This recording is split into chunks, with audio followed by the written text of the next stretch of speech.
Okay, good morning, Sean. Welcome to another episode of Crypto Weekly. It's great to have you here while the markets are ups and downs, eh?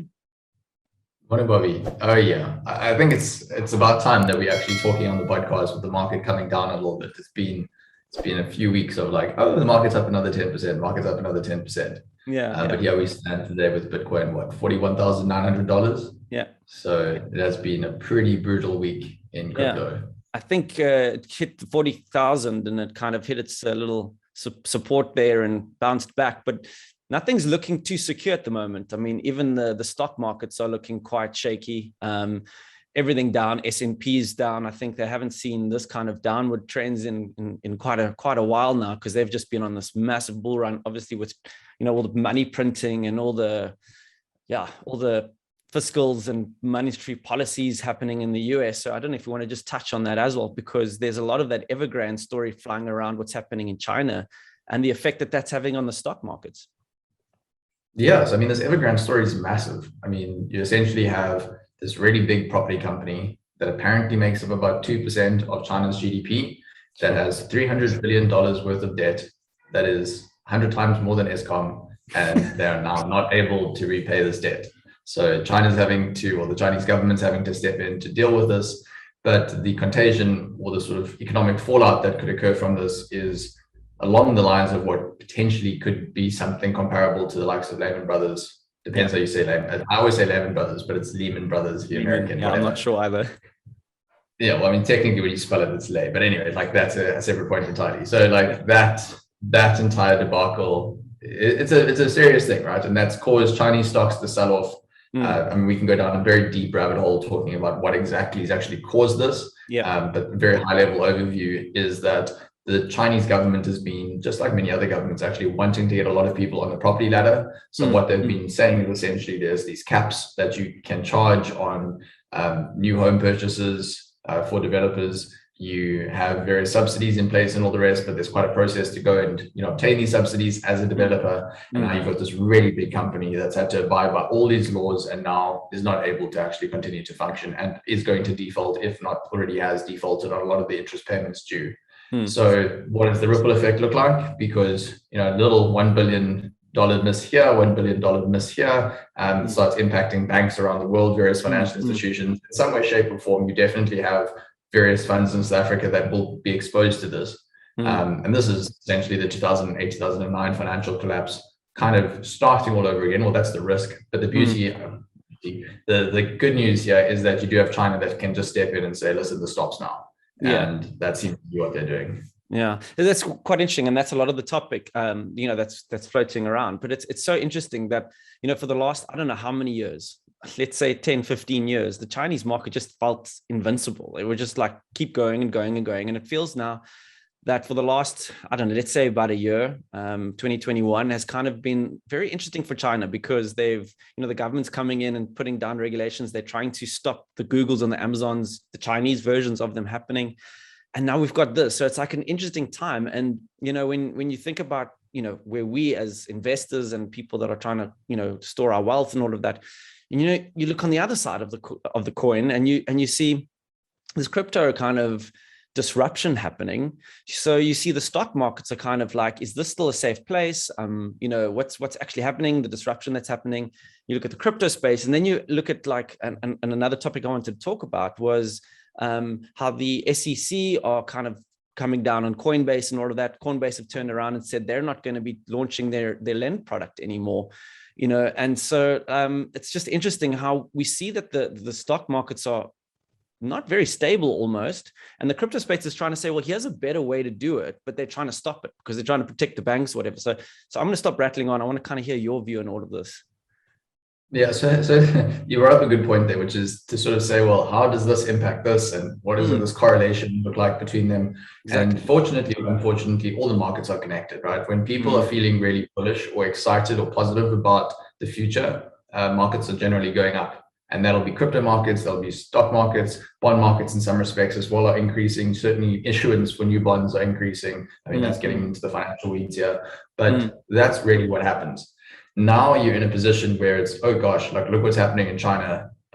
I'm scared as an investor. And this is like a small itty bitty little retail investor, but now I'm scared. Okay, I pull my money out of the stock market. oh, crypto is kind of risky too. I made some money there. I'm going to pull my crypto holdings as well. And then you go to the big pension fund or the hedge fund or the endowment, and that manager's going, oh, wow, I'm about to take a, call it, $250 million haircut on this Chinese debt that I have. Yeah. What else can I essentially pull in order to I'm locking in a loss there. So let me lock in some gains elsewhere. Cool. Let me pull this crypto position, or let me pull this stock market position. And you start seeing just more sellers in the market than buyers, hence these sort of violent swings. And then that gets exacerbated, as we've spoken about on the show before, with the leverage in the space. So that's not just in crypto, that's in the stock market as well. I mean, people think crypto is leveraged. It is leveraged, but compare that to the stock market. My word, that's a completely different story. But that's really what's happened now. So you've got this sort of correlation where, remember, when markets start moving downwards, generally speaking, like the same as what we saw at the start of the COVID-19 pandemic, all markets sort of together and decline. And that's really what we've seen. So there's nothing specific to the crypto space as to why we've seen this decline. Looking at the SEC and the whole lend story. So, I've got a lot of respect for Brian Armstrong, the CEO and founder of Coinbase. He came out, he said that the regulators are essentially being bullies. They're not being rational. He is a very outspoken critic of sort of the SEC. And I tend to agree with him in everything that he said. And then Coinbase, because, what company, I can put myself in my own shoes here and say, listen, if I was speaking in the FSCA here in South Africa, and the FSCA said, listen, if you move forward with this particular product, we're going to essentially come after you. I'm going to be like, well, no, I don't want that. That's going to suck. I like what I built. Yeah, so I don't want that. And it's going to ruin my reputation as a founder to have this business that's not being investigated and whatever. Yeah. So they decided to pull their lend product. And the way that the lend product was going to work, and I mean, we actually have this on Revix as well, is that you can go and you can take Bitcoin, or you can take dollars. And I mean, they wanted to focus predominantly on USDC, which is this dollar-backed stable coin. This is exactly what we have at Revix. You go and you essentially lend your USDC to, in this case, you can lend it to the likes of a Compound, which is a decentralized finance protocol. Really what they're doing is they're essentially saying, okay, you people out there that really like to trade crypto, here is the stable coin, here are some dollars. A Revix customer that's lent this money to us, that's then been passed along to this other customer, they earn an interest for doing this. There isn't a lot of risk in doing this. And the reason being is that when Revix goes and passes this USDC, and the same as Coinbase, when they go and pass this USDC along to whoever's borrowing it, that borrower actually has to have 150% of the amount of USDC that they are borrowing in some sort of other asset that they hand over to Revix. Yeah, it's the exact opposite of reserve banking that we know today with banks. So with a bank, somebody goes and says, okay, right, well, here's a little deposit of, say, R1. The bank keeps 1 cent and goes and lends out the other 99 cents. With crypto, it's the exact opposite. Somebody puts R1 down, nothing gets lent out. Somebody puts R1.50 down, all of a sudden the bank can go and lend out that R1. So that's that 50% of additional collateral that always exists. I see. Yeah, and SEC. The SEC then, the SEC then decided, no, this is definitely something that they're not comfortable with. They don't understand the risks. Fair enough. We don't know really where this DeFi market is going. Maybe there's smart contract risk that exists there and stuff. I'm totally open to exploring that. And the SEC essentially said to them, we're going to come after you if you launch this. So Coinbase dropped it, and we are now sitting in a position where you've got the likes of BlockFi, you've got other players like Celsius, who are lenders in the space. I mean, we utilize them every now and again. They centralized, they're not decentralized, but they essentially kind of act as this intermediary, lending out cryptocurrency to third parties, and then you earn an interest for the cryptocurrency that you've lent to them. And they're doing incredibly well. BlockFi, sort of the leader in the space.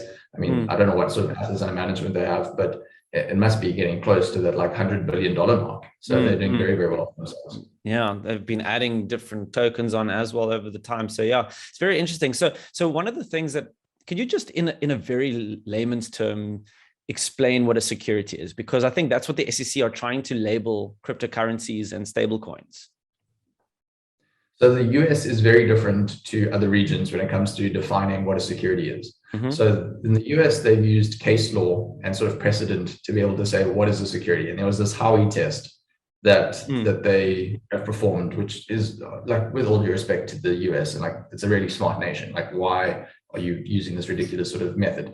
But anyway, it means literally you take this cookie cutter approach to say, if this thing is a security, i.e., will it earn you future income? Is your expectation for it to have a future income? Like very silly, narrow definition, then this is deemed to be a security. So you had a whole bunch of these ICOs that happened in 2017. Arguably, some of them should have been securities, but pretty much all of them got blanketed as securities, which means that if you ever go and buy into any new cryptocurrency project that's launching, you'll almost see every single time they'll be like, this is not available to Americans. And it's because of how scared various parties are. I mean, Revix doesn't offer its services to US citizens either, because you don't want the SEC coming after you for something silly like this.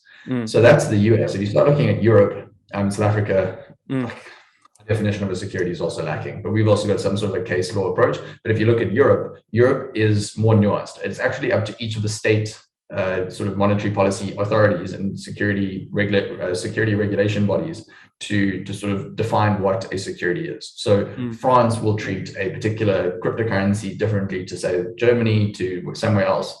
But there is sort of this like general understanding across the EU what a security is, what a security is not. Most cryptocurrencies, within the top 10 at least, are not deemed to be securities yet. There are cryptocurrencies like Binance Coin, which are slightly more centralized. Cardano, even to a certain extent. Solana, potentially. Solana's too new and hasn't really, gone through the hurdles yet. But those seem to have been a little closer to securities than just, non-securities or crypto.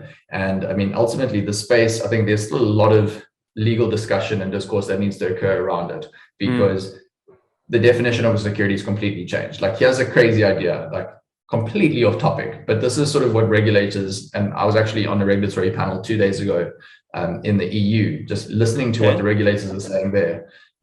Not to badmouth South Africa, like we are just nowhere compared to some of these guys who are super, like I can't believe how smart they are. But what they were talking about is like, this is the sort of regulatory challenges that are about to be faced. Like, firstly, never before have regulators had to actually regulate code. So like all of a sudden, regulators are going to be more stepping into like code reviews. Like that's sort of how regulators are now developing, which is bizarre, right? That's super interesting. Yeah. Then the other component to this, which to me, like blew my mind, is like all of a sudden you can have a legally binding contract in the EU. And I mean, this is not yet in law, but this is sort of where we are going with smart contracts and all the rest with a robot. Like, what does that mean? Like, for you to have a legally binding contract with a non-juristic or non-natural person, that's never happened before. Sorry, right? what? So it's like you could essentially, in a way that it's the same sort of argument that's like, I can see that there's a picture frame behind you there. Like, can you have a legally binding contract with that picture frame? Like, you will agree that some future days will be sold. With a smart contract, like, you can essentially do that. Now, how do you bring that into law? There's nothing that works where you can bring that in, right? And that's sort of the new discussion that's coming about, which is super interesting. That is it. But the fact is that the conversations are being had. And that kind of sort of is a great caveat to a question that I had for you, is because, I mean, there's two sides to this, right? So you can look at what's happening in America, where they're kind of like really trying to figure out how to get regulations around it. You've got an El Salvador that is kind of showing, hey, we're open game, we're keen to do this, and we'll figure it out almost. That's kind of their approach. There's talks of Brazil looking into cryptocurrencies. There's Paraguay. So there's kind of a narrative moving in towards taking that approach. And now you're telling me about the EU, and it's actually so interesting. So at the end of the day, it comes down to which countries want to embrace this will kind of be helping lead the space ahead. So just like I was saying, the USDC coin could actually be under threat, and we could be having something else. Do you want to just kind of, what's your view on a potential other stable coin because of its jurisdiction? That makes sense. It's quite interesting. Yeah, I agree. Look, regulatory arbitrage, which is all the projects sort of running to places that are more open to crypto and all the rest, is something that I'm not new to, at least. We started out in Malta. Revix was sort of wanting to be formed in Malta. Why? Because it is very welcoming to crypto. Then Malta, the government and the regulatory bodies are very welcoming to crypto, but the banks in Malta aren't. So a bit of a problem, right? If you're looking at accepting non-crypto so like fiat currencies. So we decided then to move to Switzerland. The same sort of story, but at least they're a little bit more open to that. And then we landed up settling between like Switzerland and the UK. But I think the regulatory arbitrage and the welcomingness, if I can call it that, of various governments. So people that are open and parties and all the rest. This is political parties that are open to sort of innovation. I mean, at the end of the day, this is what's going to lead the charge in this. you're going to need to have politicians that step up to say, I'm for this and I want to see this change. The difficulty here, because it is just a game of politics, right? It's like, what do I look like when I say this? You are going to, in this process, disenfranchise a lot of people, right? So I want to have this decentralized, fully autonomous system put in place that's going to destroy X number of jobs, and industries are going to literally be thrown to the side. I mean, the entire auditing profession exists because we don't have a perfect system of controls in place. Now you want to move towards a system of perfect controls. I mean, auditors' jobs change drastically, and I can guarantee you, you've got auditing that looks very different in 5 or 10 years' time. The same with legally binding contracts and all the rest. Sure. So that's where, you have to have sort of political members, regulators, and all the rest that kind of come together and say, great, well, there's a longer term strategy here. How do we manage this? South Africa is not there. We are absolutely nowhere. Like, if I had to try to have a conversation about a smart contract with a South African regulator, they wouldn't be able to give me a definition. Yeah, that's hectic. What I'm picturing as you're talking is the Metcalfe law graph, and you just the scale of growth of things that happen, but the regulations and everything, everyone else, the auditors. I mean, I didn't even think about auditors and their jobs, but all have to match that growth that's going to about to happen. Insane. Oh yeah, definitely. It completely changes the understanding of what we have today, right? Like, I can't imagine that you live in a future where you don't know how to code in some respect. And I mean, not even maybe know how to code, but certainly can interact with coding and maybe APIs. Like, that's the future, without a doubt. 100%. And just on a side note, I was at a lawyer yesterday signing some documents, many documents. And I asked her, like, so much paper, not from a green point of view, but I'm like, surely there's a better way to do this. And apparently the people at the top of the lawyer, whatever, they're like, no, we don't want to change the way we do things. This is how we do it. We sign papers and we file it. And I'm like, this can't be, you can't be so stuck in this. But there's actually people that are fighting against it. It blows my mind. But imagine this, right? So you're going to sit down with your kid, fast forward like 25 years, right? You're going to sit down with your child and you're going to go, once upon a time, we had this money with little animals on it. It was like little pieces of paper that represented value. Yeah. And we had little silver coins that had little animals as well on it. And in the US, we put other, monkeys and human faces on it. I say monkeys, I always call us like monkeys because we're bizarre creatures. Yeah. So you then look at, let's just say, like this in particular, you got a whole bunch of documents with words on it, and then somebody scribbled at the bottom to say, like, I agree. Like, your squiggle was there. Somebody else's squiggle is there. My initials. Yeah, your initials. Your initials and your squiggle. So fantastic. So like, that's been sent off now. That's legally binding. Fantastic. Like, at some point in time, somebody's going to be like, no, guys, come on. You can't have the squiggle. The squiggles don't really mean anything. Yeah. No, it's exactly that.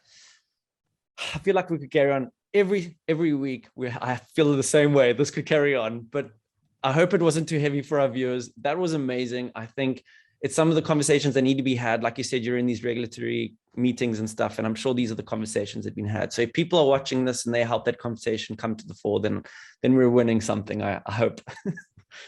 But anyways. No. Agreed. But anyway, like, if any of that was confusing, then I think that's an area to go explore. Yeah. I mean, naturally, I don't expect you to do a CFA to understand monetary policy and fiscal policy stuff that we mentioned, but it is pretty, it's pretty easy when you sort of understand just the basic dynamics behind what each of those are, to go and investigate them. And it's super important, right? Like, if you want to have a discussion around an economy that grows versus falls, like, that's sort of the crux of it. Exactly. And financial education will never do you a harm, right? Okay, Sean, thank you very much. And don't know where that came from. Anyways, thanks again for this week, and I'll see you next week, guys. Thanks very much. Brilliant. Thanks, Bobby. Take care. Cool. Cheers.